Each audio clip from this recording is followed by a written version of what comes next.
Hello and welcome to Integrated Capital Management's fourth quarter Market Insights webcast. My name is Pete Seiler. I'm a part of our business development team here at iCM. And today I'll be joined in just a moment by iCM's Chief Investment Officer, Mike Paciotti, and our Director of Investments, Ryan Lehman. Before we jump into our material for today, I'd like to take a moment on just a few housekeeping items. I'd like to encourage everyone to visit our YouTube channel and subscribe for notifications on new video content, including our weekly Markets in a Minute and our monthly Mic'd Up.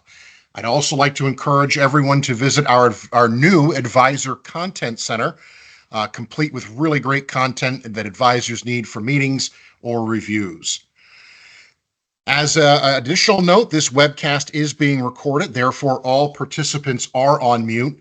The replay of this webcast will be sent as a follow-up to all registrants, as well as being posted on our YouTube channel. If you have any questions during the webcast, please do submit them through the Q&A option on your user dashboard. And we're going to address those questions as well as the questions that were submitted to us in advance of the webcast at the conclusion of Mike and Ryan's prepared remarks.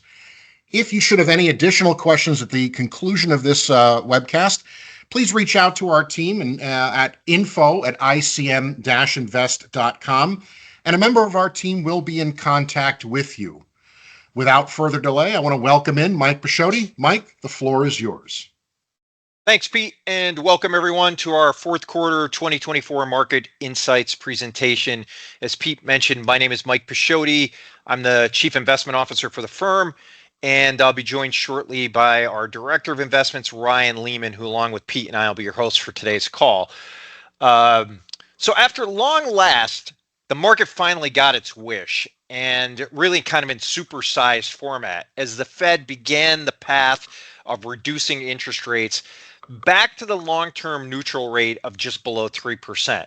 Now, market reaction saw the policy-sensitive two-year Treasury move initially lower while the long end ticked up a few basis points, closing and ultimately steepening the curve on that day of the rate cut. So while counterintuitive, steepening reflects the greater growth and inflation caused by the cuts as opposed to doing nothing at all. So short rates usually follow the Fed, and long rates processing greater growth and inflation, and ultimately the curve steepens. That's the relationship.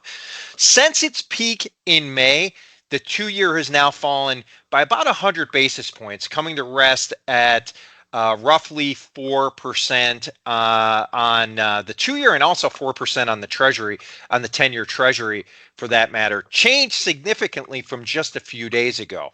But ultimately, that's a ton of policy easing that's already baked into the cake, so to speak. So where does that leave us?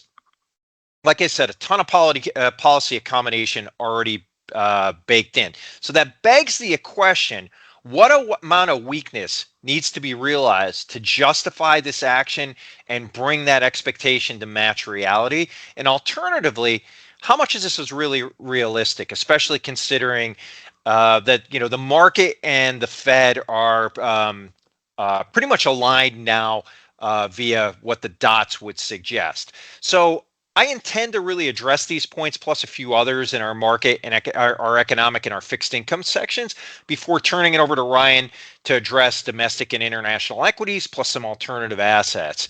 And in that section, really kind of where the rubber meets the road, so to speak, is basically the topic that I addressed in my quarterly letter, which was price to perfection, where the kind of the crux of the issue is current high valuations really require a near perfect outcome of lower rates, but still rapidly growing earnings. And then I'm sure after all of that, he'll wrap up with some thoughts on China and their big stimulus plan that was announced about 10 days ago. And as Pete mentioned, we had some questions submitted in advance, so we'll address those. Or if you have questions throughout our presentation, you could submit those via the live chat function. So with that, let's get into it. And let's start off with a few economic data points before ultimately transitioning into fixed income markets. So the big news within the last few weeks was the long-awaited Fed rate cut as the Fed reduced their policy rate by a somewhat surprising 50 basis points. Now, keep in mind, given that the markets are forward-looking discount mechanisms, meaning that they anticipate future events and process that into current prices, not much has really happened since that rate cut. Now, for perspective, though, the policy-sensitive two-year Treasury, which ultimately tends to be a pretty good forecast of the future path of Fed funds, has declined by over 100 basis points from its peak earlier this year. So this would be largely consistent with about an additional 50 basis points of rate cuts, as opposed to roughly 50 priced in for 2024 and another 100 priced in 2025, leaving the market somewhat susceptible to disappointment if expectations don't match that reality. So we've actually seen a little bit of this within the last week or so. So now the real noteworthy item out of the Fed meeting was, in my opinion, not really the reduction in rates itself, but the publication of the dot plots, or the Fed's expected path of rates. So now we're showing that here alongside market expectations for rates at similar intervals. So now what's interesting, and we've actually had to update this slide just yesterday. A week ago, the market was expecting 75 basis points of additional cuts in 2024 and two more in 2025. So after really a series of hot jobs numbers last week, that's completely shifted to two cuts in 2024, four in 2025, for a total of 150 basis points now expected versus 200 basis points expected just a week ago. So essentially, those hot jobs numbers that we got last week has the market really reconsidering about 50 basis points of cuts as a result of the jobs being better than expected. The second, perhaps more meaningful piece of information via the dots was the Fed's expectation of what the long-term neutral rate is, 2.87%, slightly lower than the 3% that most had been quoting. Now, as I mentioned, since the two-year typically mirrors Fed funds, assuming we have no recessions, we know where the Fed intends to stop and ultimately where the two-year should reside at when it does, 2.87%. So this offers clues really for the entirety of the yield curve. So if the two-year becomes 2.87%, the 10-year should be approximately 84 basis points higher than that in a normal sloped environment, and would be roughly 3.7%, a few ticks below where we're at today, which is right around 4%. So what does that mean? There is additional opportunity as we see it in the short end of the curve, equivalent to about 100 basis points of interest rates to fall, or about 2% in capital appreciation, plus whatever that coupon is, 4%, the coupon is at that two-year portion of the curve. So with similar coupons now existing between short-term and intermediate-term bonds, we would offer that the 2% advantage would favor owning short-term bonds over intermediate or long-term bonds, like it kind of has for really the last 2 years or so. So, and likewise, it also implies that without a recession, the 10-year is roughly fairly valued where it is, meaning that this is kind of a coupon clipping game at that portion of the curve.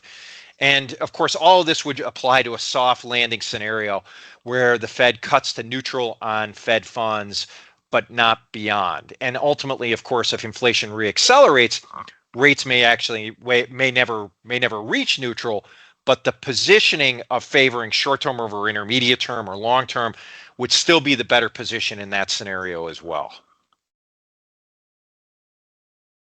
Now let's get into some of the economic data that'll likely shape future Fed policy. So jumping off with inflation broken down into its components, specifically US headline CPI. Now, after 5 consecutive increasing prints, as well as 5 above the trend line for the Fed target rate, May actually marked the first real turning point since the crack in inflation last fall. So now June kind of continued the trend of soft prints, posting actually a disinflationary reading of minus 0.06% versus the 0.1% expected.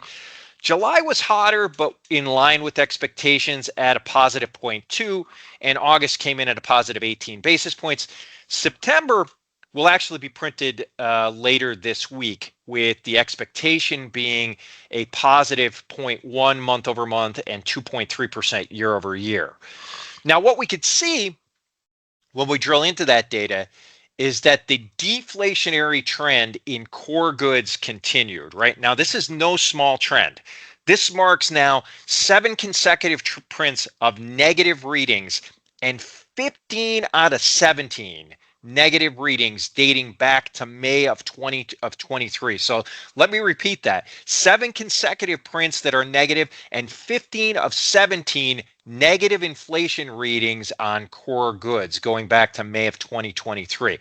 On the flip side, though, housing continues to be the primary driver of inflation, contributing about 31 basis points for the month of August, which is greater than the total, and implying that everything ex housing was actually in deflation. So this actually presents an interesting cross current, because one would not want to dismiss inflation and have it pop back up again. But in this case, it appears that perhaps we should be more concerned about deflation than inflation at the moment. So related to that, on this slide, we're showing the Fed's measure or preferred measure of housing related inflation, owner's equivalent rent, compared to actual rents. So as you can see here, owner's equivalent rent typically tracks actual rents on about a 9-month lag, which would imply that shelter related inflation should soon start to subside. So given what we saw in the prior slide, I'm putting this into context of the most recent Fed rate cut. Perhaps the larger 50 basis point rate cut makes a little bit more sense when one considers that basically everything except housing is in a net deflationary trend, and with rents about to trend, rents actually trending lower, and the Fed's measure about to trend lower, lower rates and also lower rates diminishing that lock-in effect that has reduced the supply of housing, one actually has to wonder if deflation, not inflation, is about to become that primary problem for policymakers. So now there are 2 parts to the Fed's dual mandate. One that we just talked about, inflation, and the other is the labor market that we'll speak to on these next 2 slides. So this slide speaks to what we feel are some pretty important signals, if not leading indicators, those being job openings per unemployed worker and the quits rate. So both should be correlated, as they appear to be here, with the number of job openings per unemployed worker being high when there is high demand for labor and supply is limited. So likewise, the quits rate is high when it's easy for workers to quit their job and to actually find higher pay elsewhere. And what we could see that as an obvious example really within just the last few years. Now, why is this important? Really for 2 reasons. One, growth of the labor force is one of 2 variables that explains almost 100% of real GDP growth. So it's really hard to have a growing economy without a growing labor force. Just go ask Japan about that. They've struggled with that for the last couple of decades. And second, the second reason is because wage growth is one of the more highly correlated variables to inflation, right? In particular, wage growth in the absence of productivity growth, which basically describes perfectly the environment that we've had post-COVID. Wage growth is actually highly inflationary in those conditions. Now, today we can see that some of that pressure has subsided, with jobs per unemployed declining from a peak of about 2 to 1 to about 1 to 1, or actually just above that, 1.1 to 1, indicating roughly a balanced labor market, but one that is certainly trending down. And likewise, the falling quits rate confirms that perhaps it's not quite so easy to find a job and workers are hanging on more than they had been. All really a sign of a weakening labor force and secondarily less pressure on inflation from wages. So then finally, I want to address one last data point on labor. And I'm going to tell you that while this is still widely published and talked about, it has basically it's become basically a useless number, and that's the weekly payroll data. So the reason is in the revisions, which have been very sharp, as we could see here. Here there have been about 700,000 jobs initially reported over the past 18 months that never really existed in the first place. So the reason is related to something called the birth death model, which actually has nothing to do with mortality in people as much as in startup firms. So the short version of this is that hiring data for startup firms is actually hard to get and pretty unreliable. So the process via the birth death model was to estimate the number of jobs created in these startup scenarios and then revise away the differences that used to be much smaller than they are right now. The problem arises because many new startup firms that are expected to add employees actually end up becoming just single person startups, either gig work or even perhaps professional work. But it might be one person leaving an employer and then, consulting, for example, right? And this behavior has become way more common in recent years, leading to the unreliable data in the weekly payroll data. So while still widely talked about, the data is really noisy upon initial estimate, and it's hardly the useful barometer of the labor market like it used to be. So let's shift gears and spend a minute talking about fixed income markets. So the third quarter largely ended up being a bounce back quarter for fixed income, with markets higher across a broad range of fixed income assets. So after a lackluster start to this year, a favorite of ours, emerging markets local currency debt, came roaring back in the third quarter, gaining nearly 9% and leading the way for the quarter.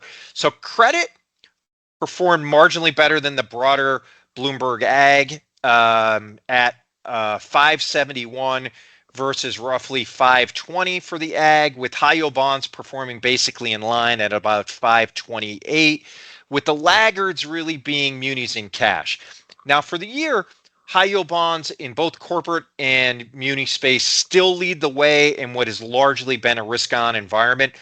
Emerging debt, which had been dead last until this quarter, is now fourth behind U.S. credit, but a few basis points ahead of the Ag, which now stands at a 4.45% gain for the year versus flat just one quarter ago. And not surprisingly, the anticipation of lower rates has really worked wonders to breathe life back into fixed income markets, which had really been kind of a dead asset class for the beginning months of this year. So where does that leave us? While a 5+% quarter is really a nice bonus for conservative fixed income investment, since the time frame is so compressed, most of that comes from price appreciation, what comes at the expense of future returns. So said differently, as prices rise, future returns decline. So as we suggested earlier, the model suggests about a 3.8% rate of return for the 10-year Treasury, basically a coupon clipping environment versus about 100 basis points per annum higher over that 10-year period just a few months ago. So when we consider the context of really what this has looked like over the last couple of years, still a pretty decent return likely for broad-based fixed income when we consider just a couple of years ago that was very low single digits. Now with rate falling, and I spoke to this a little bit earlier, I want to spend just a minute addressing curve positioning. So the better part of 2 years, we've favored the front end of the yield curve, short maturities over intermediate and long term. As the curve inverts, the return per unit of excess duration diminishes to the point that the reward that you receive for the risk of taking an intermediate and a long-term position is really not worth the risk that you're taking. So short-term becomes the better value, the better use of your capital. Since then, the performance between short-term and intermediate or long-term has been largely indistinguishable. Uh, Despite the fact that investors, by investing in short term, take about 1/3 the risk that they're taking in intermediate term, right? So same return, about 1/3 of the risk. Pretty good combination. So if the curve normalizes, it will at some point become prudent to abandon this short-term position in favor of a more conventional intermediate-term structure. And as I mentioned earlier in the presentation, if neutral for the Fed is about 287 and the 10-year is fair, we'd like to see roughly another 100 basis points or so come off the 2-year, or for that matter, probably the opposite could happen. The 10-year could move up about 100 basis points, and either one of them would shift that dynamic where then you'd want to move away from short term and take an intermediate term position. But that time has not occurred yet. We still favor short term. Now, the last slide I'll speak to before turning over to Ryan to address the relationship. Let me just address the relationship between yields and credit spreads. So for the last 15 minutes or so, I've been talking about the benefit to broad-based fixed income that occurs from falling yields. So credit is no different in that it also has a yield beta just like the rest of fixed income. But its sensitivity to yield or yield beta is diminished by a lower duration due to the higher yields that it presents. So credit tends to benefit less from the outright fall in yields than conventional treasuries do or broad-based fixed income. So, but what should typically occur in this environment, though, is that the market should begin to discount the reason that yields are falling, right? So the Fed typically cuts rates, the rate cuts typically correspond with some economic weakness. Even if the economy is simply slowing without outright recession like it is today, the probability of recession has likely increased even marginally and is typically reflected in wider spreads. That hasn't happened today, reflecting really the animal spirits that it still exists for risk taking and the risk that exists by owning both investment grade and high yield debt. So that's going to do it for our economic and fixed income sections. Let me now turn it over to Ryan to talk about equities, real assets, and alternatives. Ryan? Yeah, great. Thanks, Mike. So Q3 was another strong quarter for equity markets. We had stocks globally really being buoyed by expectations for easing monetary policy, and then some optimism that the U.S. may effectively be able to pull off that kind of Goldilocks soft landing. So on the domestic side, though, we did see an interesting shift in dynamics. So most notably, value stocks, which had been laggards for much of the year, actually outperformed their growth counterparts during the quarter by about 600 basis points. And this was largely the result of those Mag 7 names, which had been driving markets higher, but actually found 4 of the 7 members in negative territory in Q3. Outside of the US, big story here is in emerging markets where we got an unexpected stimulus package announcement out of China. This sent Chinese stocks soaring and pretty much pulled all emerging market stocks with them. So in total, we saw the broad index rise by nearly 9% in US dollar terms. And then the MSCI China index, which isn't on this chart, but we'll see it a little bit later, that actually roared higher by almost 25%. Now commodities. Final asset class I'll touch on here, slightly higher on the quarter. They were the clear laggard though. So despite gold prices actually reaching all-time highs during the quarter, oil prices ended the quarter below $70 per barrel, which was their lowest level of the year. That said though, just over the last week or so, we've seen a pretty big snapback here with those tensions that are going on in the Middle East, and we've actually seen oil prices rise by about 10%. So just to kind of start off our discussion on equity markets, here we're looking at long-term valuations, and what's on this slide is we're looking at the CAPE ratio for the S&P 500 along with the 40-year rolling average, and what you're going to see is really the same story that we've been talking about for much of the last few quarters, and that is after that pretty sizable rally in 2023 and then the gains that we've seen in 2024, US stocks are pretty expensive at this point. So we're currently sitting right around 35 times on a CAPE PE. This is as of quarter end. Compared to a 40-year average, there you're about 25 times, which is relatively conservative. And then if we were to go all the way back and look at a long-term average, that long-term average is just about 17 and a half. So I guess the question is, what does this mean? What investment implications does this have? Well, if you look at the chart on the right, what it likely means is lower returns as we look ahead. So from a historical standpoint, that 35 times CAPE ratio, that's going to put you in the most expensive quintile, where equities have averaged a return of just 5% per year over the next decade, compared to a long-term average that's closer to about 10.5%. And this is going to come with a probability of underperformance of about 92% from a statistical standpoint. Now, just to put a little bit of a positive spin on that, although we are expensive and returns are likely to be lower, we are starting to see a little bit of support from the current interest rate environment, and that's what we're looking at here. So this is our three-factor interest rate model, which has done a relatively good job of predicting where the S&P 500's CAPE ratio should be.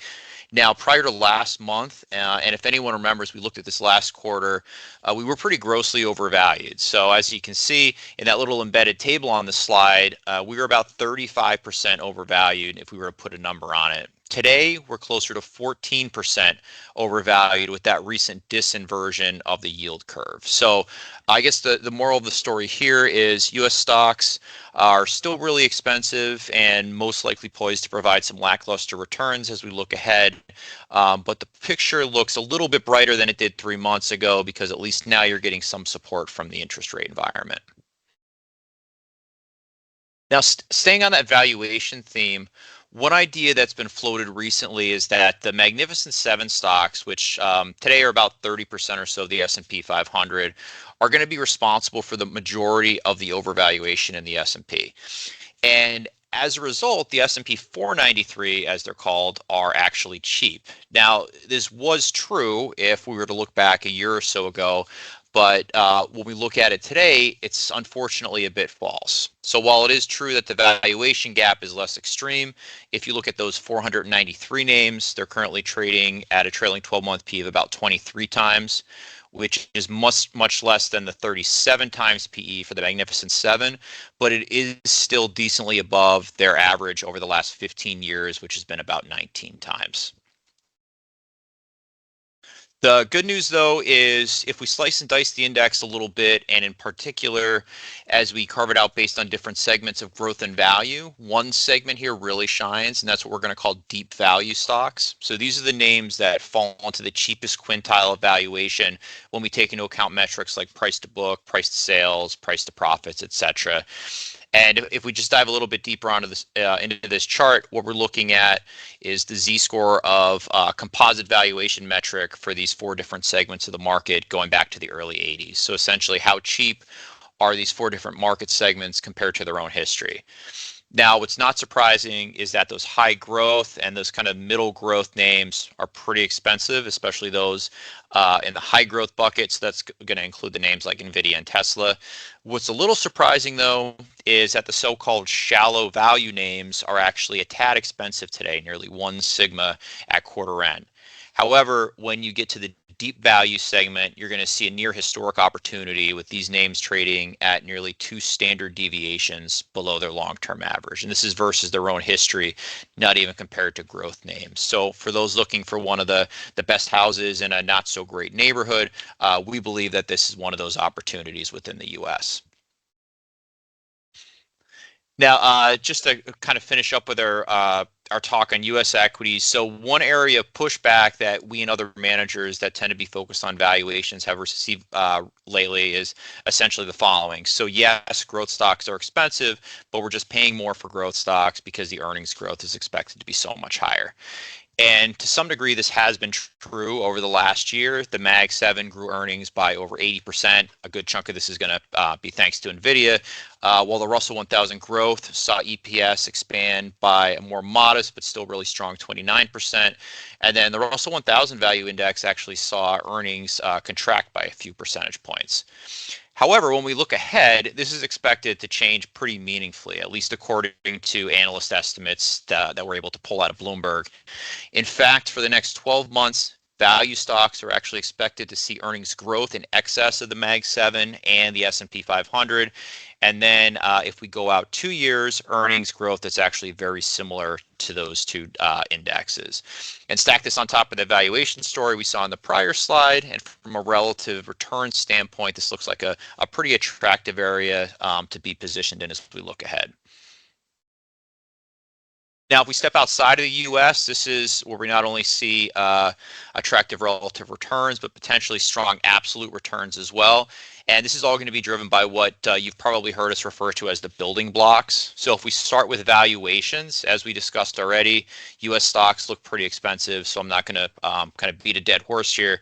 But what's compelling is what we see from both emerging markets and then non-U.S. developed stocks. Now, on the developed side, and here think Europe and Japan, the UK primarily, valuations look relatively fair, meaning that we may see some contribution to future returns, but they aren't likely to cause any type of meaningful headwinds like they are in the US.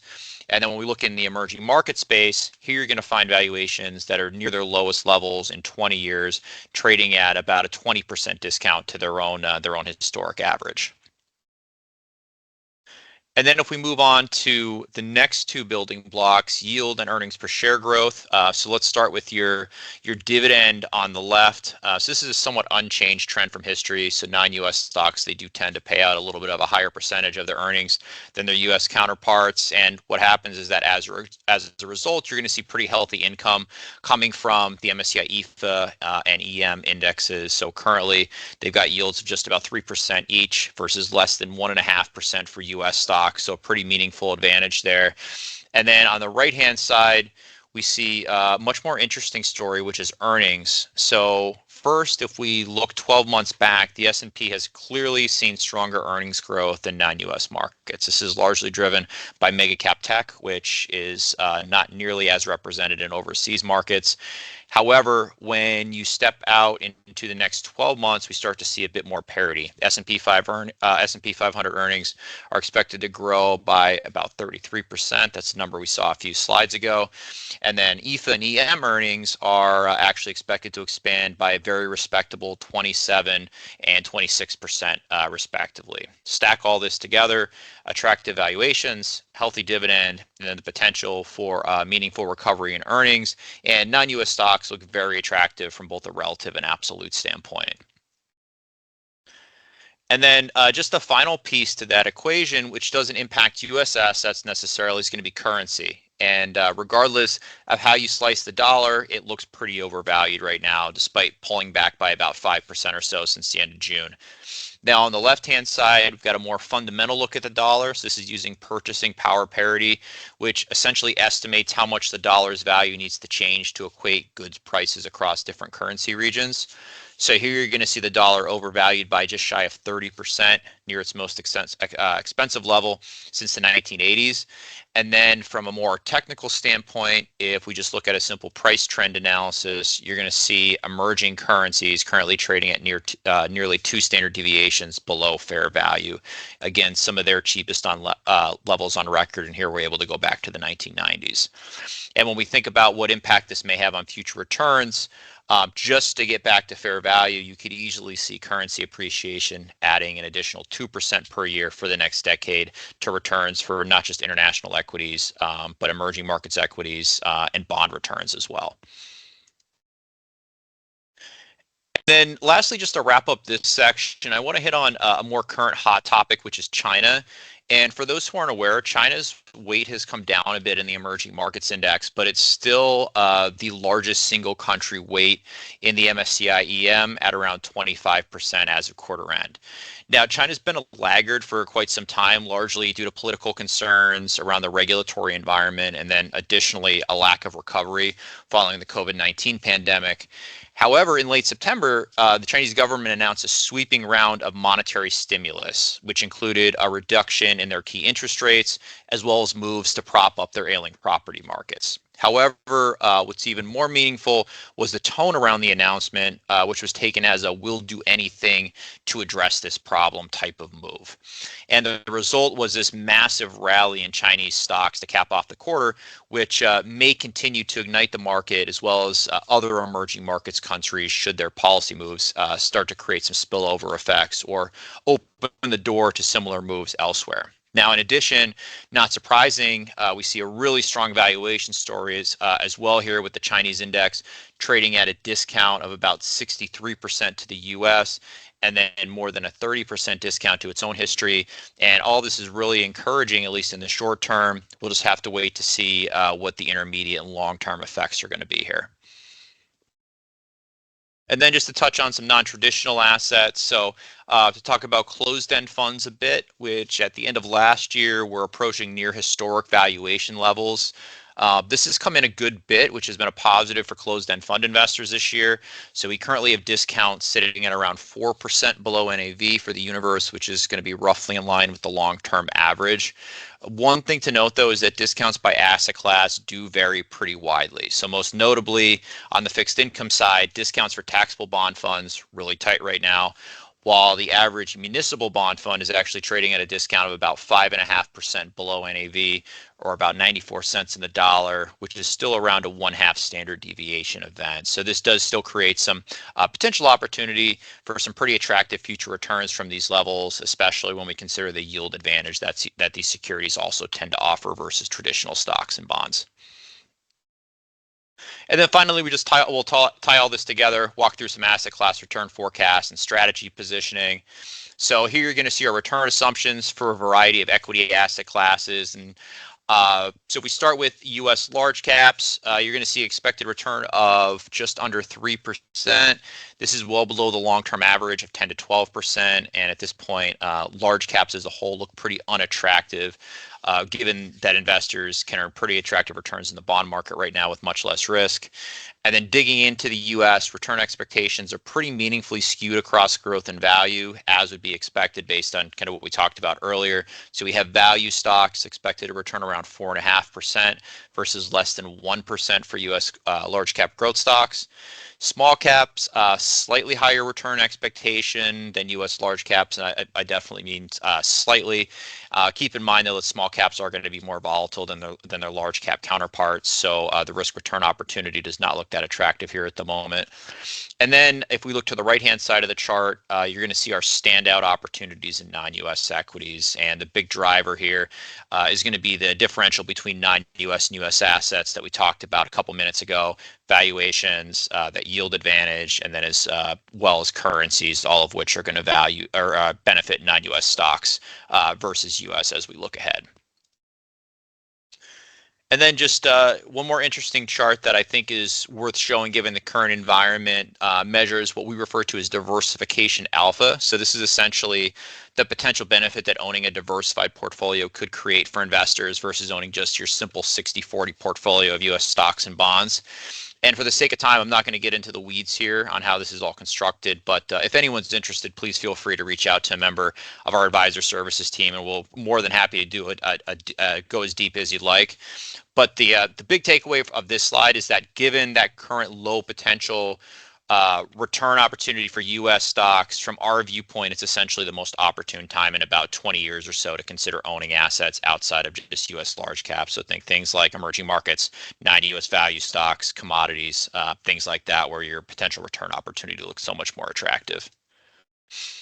And then lastly, just how this translates into our strategy positioning. So we've got a pretty sizable underweight to U.S. stocks, and within the U.S., our most meaningful tactical position is going to be an overweight to U.S. value, with that value positioning being largely focused on those attractively valued deep value and higher quality names that we talked about.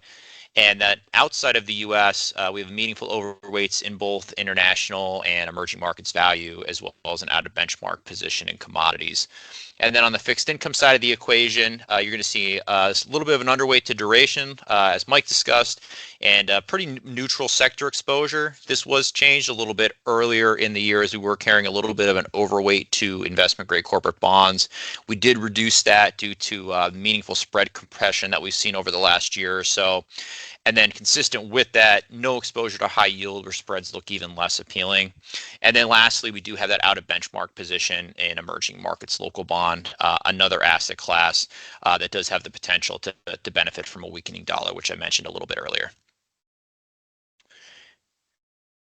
And that does it from a presentation standpoint. Pete, why don't we go ahead and check to see if we've had any questions come in? Thanks, Ryan. We actually did have two questions submitted in advance from registrants. So I'd like to start there if we can, while reminding everyone that if you do have a question from the live audience, please use the Q&A function on your user panel, which should be at the top of your screen. But let's kick off here. Mike and Ryan, how does last week's strong jobs report change the likelihood of the Fed achieving a soft landing? So Ryan, I could take that. That kind of Sure. relates to my section. Yep. Well, the answer is it depends, right? So the JOLTS data we find a bit more reliable than the payrolls data, like I explained. But for the weekly payrolls data, I think it's really difficult to take one jobs report, for either one of them for that matter, as the start of the trend, but specifically relating to the weekly payrolls data. The initial readings tend to have such noise in it, right? The standard error is so large in that, like we devised, and the revisions are so big that it's hard to draw any sort of conclusion out of it. So, for instance, last month's number was 254,000 on the non-farm payrolls number, but the standard error on that was 70,000, which gives you a 90% confidence interval that, when ultimately revised, that 254,000 number will be between 119,000 and 388,000. Well, there's a bus you could drive between those numbers, right? 388,000 is a rip-roaring job market. 119,000, you're probably in a recession at that point, right? Not a lot of information content, which was what I was trying to explain earlier in my in the presentation section. If this is a trend, though, what it does imply is that rates are probably going to be higher for longer and higher than what's ultimately been priced into the market, right? So over the last couple of days, we've seen the yield on the 2-year jump by about 40 basis points since the middle of last week, and we've seen the curve flatten really after trading as steep as 22 basis points. So, what implications does this mean for investors, right? Higher for longer means that there could be some potential downside risk for fixed income as we kind of look ahead, in particular if the Fed cuts less than the market expects, or in a worst case scenario, they need to raise rates, then there's ultimately going to be some pain as kind of markets reset themselves.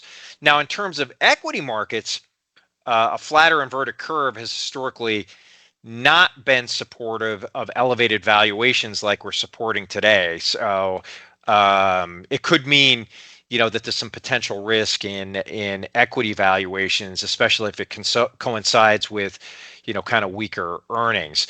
So specifically for the question, for the soft landing narrative, I think that it does actually jeopardize that soft landing narrative at least a little bit. Again, one data point isn't a trend, but it probably dings that narrative just a little bit, because the longer that we remain ultimately in restrictive territory with rates, the more likely it becomes that something might actually break. Thanks, Mike. I appreciate that answer. And we're going to move into the second question that was submitted. How does the stimulus announcement in China change your view of emerging markets? Yeah, sure. I'll go ahead and take that one, because I think I kind of addressed this, but maybe not fully in my section of the presentation. I guess honestly, I would say it doesn't. So even before the announcement, emerging markets looked like one of the most attractive investments across our opportunity set. And like I did mention in my section, we've got a number of tailwinds across that entire region, including low valuations, attractive yields, and then that exposure to those undervalued currencies. And the one thing that's really held them back over the last number of years has been China, and then potential regulatory and political fears and and risks that have come out of that area. But honestly, China has been cheap, and really cheap for that matter, for quite some time.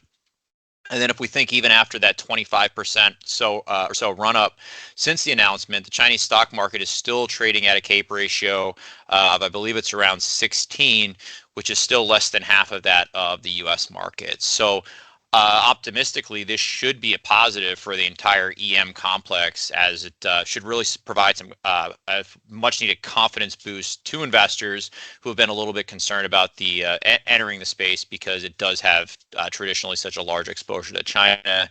And then just kind of outside the box a little bit, and in addition, we think about other asset classes that are potentially impacted by this. This could also benefit things like commodities, with China being such a large global consumer.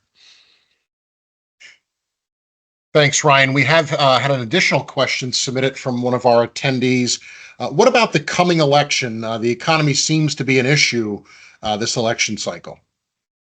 So Ryan, I could take that. I actually addressed this a couple of weeks ago in one of my Markets in a Minute segments.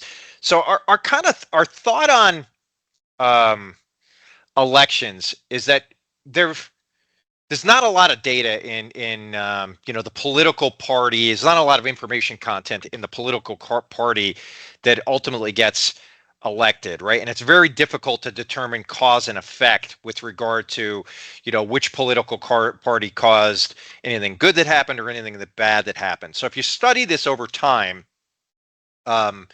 you get essentially the same results of what the performance of markets was like under Democratic administrations versus Republican administrations. You get some noise around events like the internet bubble or the great financial crisis, but in those environments, both parties kind of had a hand in them. Like one party was exiting and another one was taking over. So it's really difficult to draw a statistical conclusion. We just kind of treat it as that politics are really, really difficult to say which party would ultimately better. Now, what is important to us, and what I mentioned in Markets in a Minute a couple of weeks ago, is when you start to think about policy. And at this point during election season, it's all just noise, right? At the point that it starts to seem like some of this noise has the potential to become reality, then it'll be our job to kind of determine how that will manifest its way into markets, just like we did when President Trump cut the corporate tax rate many years ago. That had some effect on the valuation landscape through the profit channel. So, but we're talking about extreme changes, right? So simple things like talking about that, brackets and tax rates might go up. That doesn't mean a whole heck of a lot. We've had higher tax rate environments. We've had lower tax rate environments. None of that really matters. The stuff that would matter to us might be stuff like taxing unrealized capital gains, or really draconian shifts in the tax rate, or changing the corporate tax rate, or things like that might be something that would shift the growth value landscape. That's going to be the type of stuff that we're interested in. As of right now, I don't know really that any of this is much of an issue, and that you could draw any conclusion, for the economy or for really anything else out of what's being said today. Thank you, Mike. Thank you, Ryan. This will conclude our quarterly Market Insights webcast today. Please do be on the lookout for your invitation to our upcoming TICE and TICE Alpha Opportunity Strategy Update webcast, which is being held on Thursday, October 17th at noon Eastern Time. As a reminder, the replay of this webcast will be available on our YouTube channel. We encourage you to subscribe to our channel to receive notifications of new video content, including our weekly Markets in a Minute and the monthly episode of Mic'd Up with iCM. I want to also encourage everyone to check out our new Advisor Content Center as an outlet for great strategy-specific content. Thank you again for joining us today.